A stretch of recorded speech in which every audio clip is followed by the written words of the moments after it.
I'm making this video to cover a couple of different points, but the first thing I wanted to say is that I tried to make it clear in the description and then throughout the video, the Retshow feel like a real amp topic.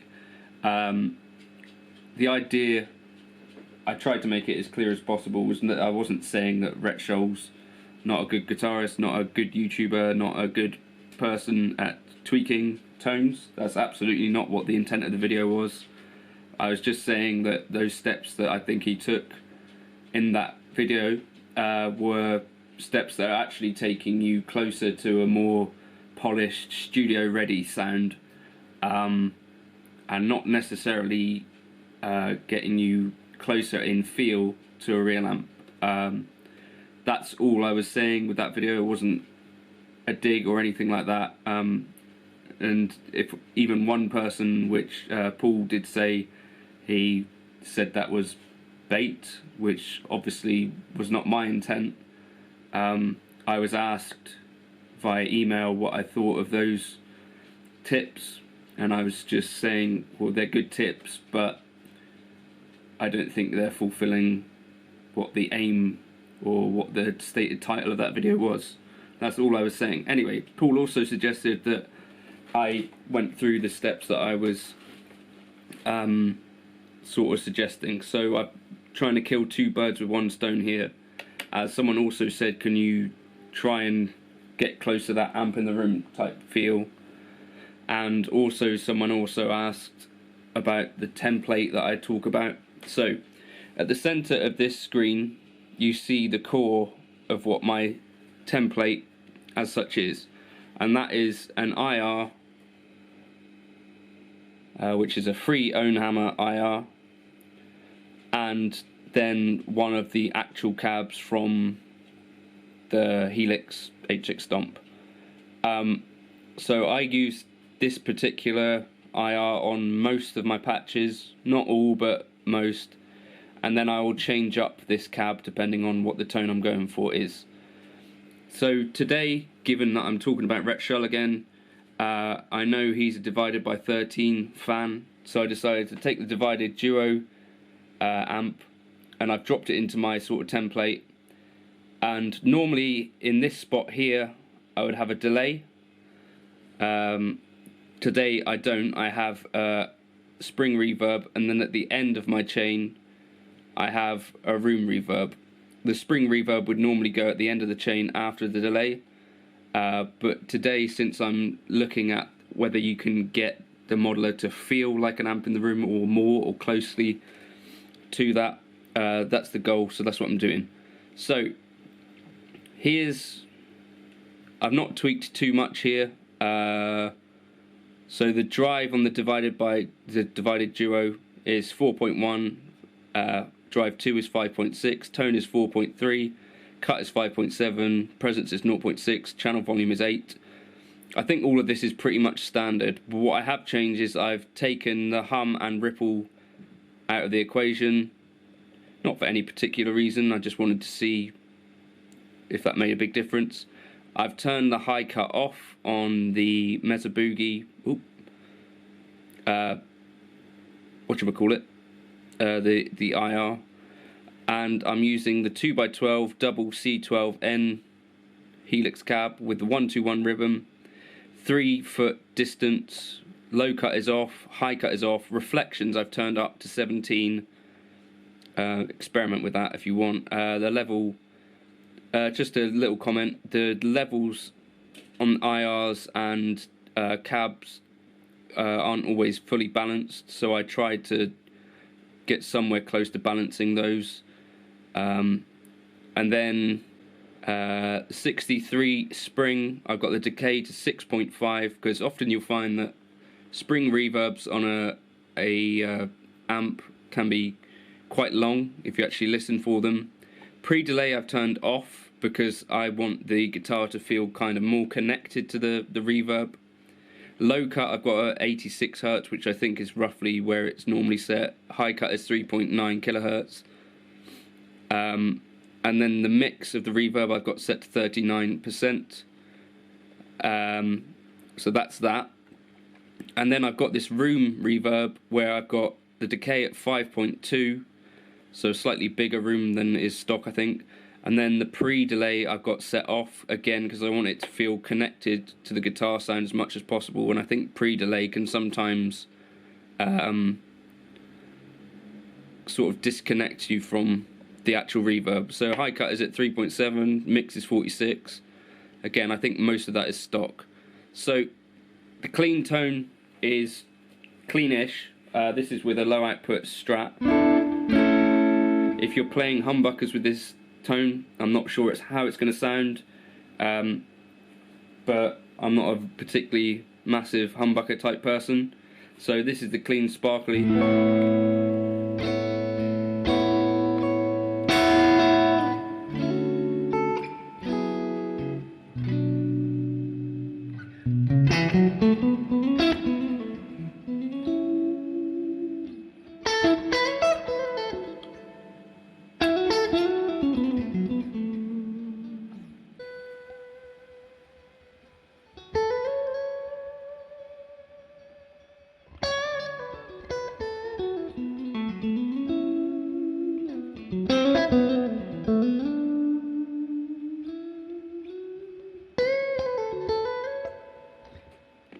So little things like fret and string noise are kind of what I think are a little bit idiosyncratic to the guitar sound. So if you can get some of that happening,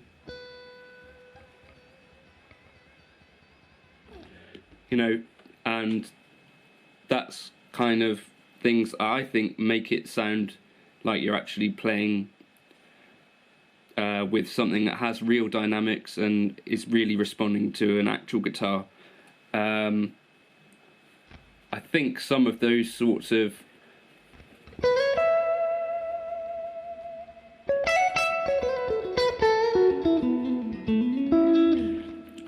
little bits of sparkle might get attenuated slightly if you do choose to use the high cut on these clean tones. That's why, for me personally, I don't necessarily go straight for using a high cut if I am really thinking about it.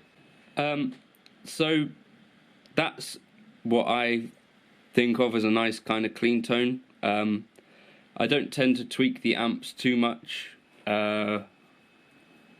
If I don't like the amp sound, I'll just go for another amp.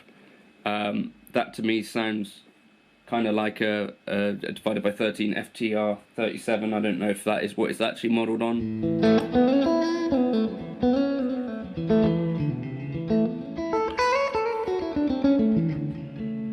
Anyway, so then it comes to you want to add a drive. So now each of the drives will respond kind of differently. I've selected the air apparent here just because it doesn't get too spiky in the top end. I say that and I'm going to turn it on now and we'll see what happens. Yeah,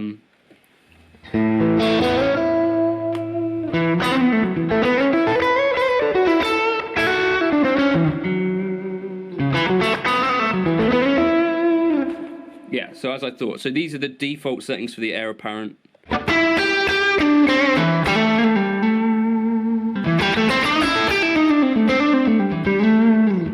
So I'm just going to try switching out for a different gain, a different drive pedal, and we'll start to see hopefully the reason that you might want to employ high cuts.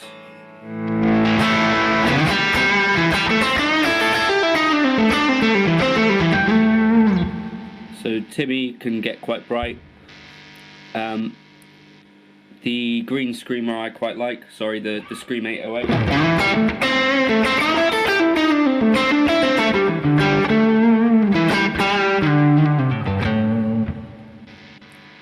The Hedgehog I think is like a Maxon.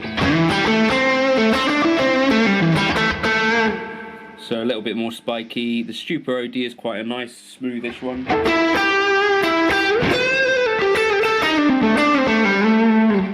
And the DS1s can get quite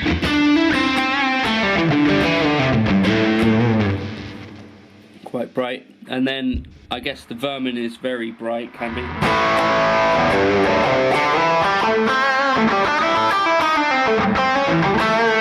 And and then the fuzzes equally can get very bright, so the Thai co-octaver, for example.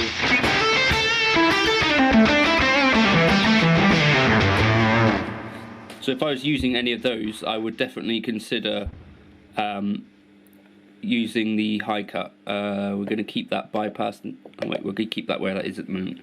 So let's just try the air apparent with a bit more gain, and hopefully then we can see the reason that we might want to try a high cut.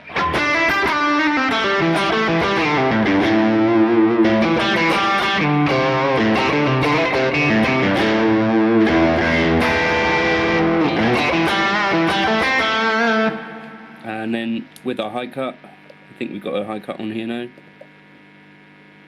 4.9, 4.9.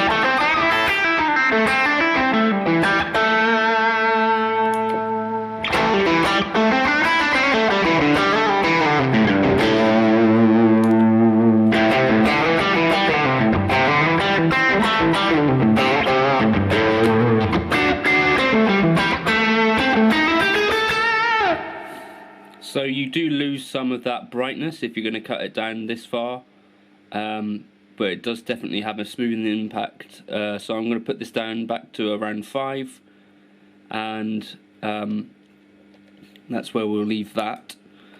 And so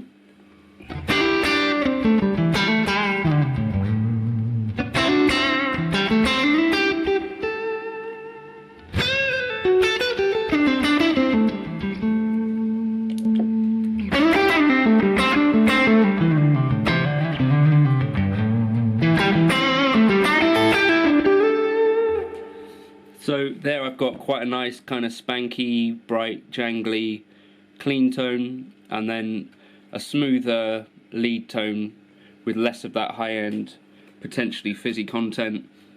Now just a quick comment on the global EQ side. I wouldn't ordinarily touch it in like a studio setting or at home, but if I go out on a gig and I find that the PA is a certain way, you know, it might generally things tend to sound quite a bit brighter through a PA for some reason, then I might opt to go to the global EQ and just make a quick change, and in here I can then employ the high cut. So Rhett's advice about going down to 8 kilohertz in general I think is quite solid.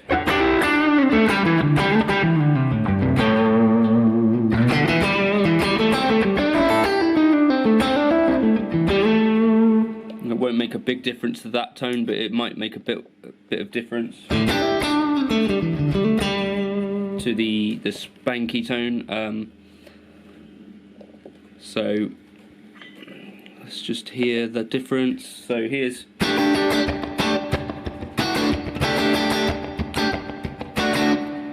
and then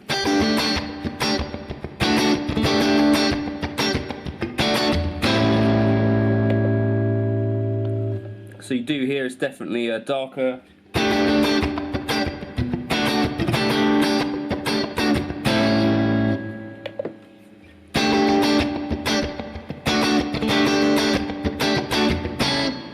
A darker sound. Let's just do a little bit of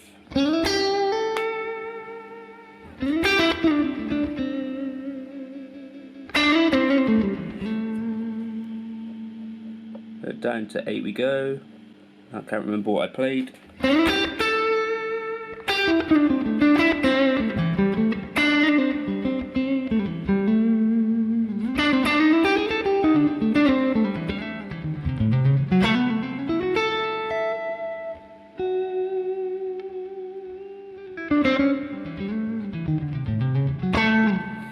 On the global EQ front, I would caution going down further than that at home.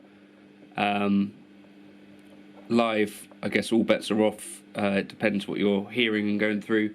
But as you hear there, it does start to darken up the tone a bit. Whether that's a thing that you like or not is completely up to you. Trying to get the sound of that in the room thing, the reflections, they're quite short reflections, but they can help. So if you keep them, well, experiment with those. There's no right or wrong with it. And then this idea of sticking a room on the end kind of comes from that Strymon Iridium concept, I guess, where that was one of the first times that I've seen a room emulation on a device, and people do seem to like that. Then the last reason that I'll say that I try to keep the high cuts on the cabs is because then when I take the HX Stomp out live and I find that a PA or whatever has got this brightness that I don't particularly want happening, or it's making things sound a certain way in my ears, I can go to the global EQ and I can make adjustments globally rather than on a patch by patch basis, and I can say, right, well, I know for this gig this PA is sounding a certain way. I don't want any content above 8 kilohertz. That is a reason that I would use the high cut and the low cut, and I might go to the low cut and say, well, this is quite a boomy PA with a sub or whatever. I'm gonna cut off, you know, some amount of low end in a way that reduces some of that boominess but does not completely negate my feel for the instrument. Those are ways that I am comfortable using the high and low cut, not necessarily as a always on kind of thing, if that makes sense. I'll drop this preset into the bundle if people want to check it out. Yeah, thank you for watching.